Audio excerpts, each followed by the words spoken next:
যে ঝিনাইদহের নতুন হাটখোলায় পাকা রাস্তার অভাবে ভোগান্তি পোহাতে হচ্ছে মানুষকে। সামান্য বৃষ্টিতে পানি জমে ও কাদায় নানা ভোগান্তির সম্মুখীন হতে হয়। বান্না আমরা কর্তৃপক্ষের সাথে কথা বলেছি, বিশেষ করে যেটা পৌরসভা থেকে এই হাটটা নেওয়া হয়েছে ইজারা। তো আমরা তার আগে প্রথমত বলি যে বর্ষার যে অবস্থা বর্তমানে, কখনো মেঘ কখনো বৃষ্টি আর কখনো রোদ।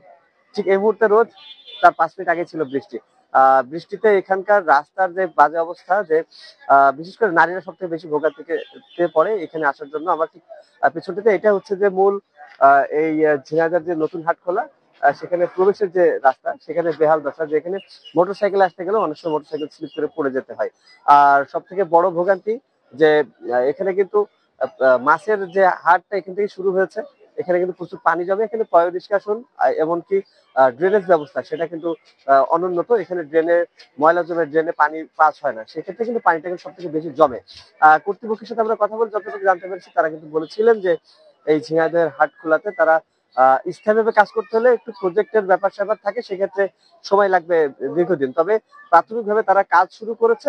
আহ, যেহেতু এখানে 6টি রাস্তা দিয়ে হাটে প্রবেশ করতে হয়, ঝিনাইদহ পৌরসভার 9টি ওয়ার্ডের মানুষ, প্রায় কয়েক লক্ষ মানুষ এখানে প্রতিদিন বাজার করতে আসে। সপ্তাহে 2 দিন হাট, পাশাপাশি কিন্তু প্রতিদিনই বাজার বসে। তো সেক্ষেত্রে সময় সাপেক্ষ ব্যাপার।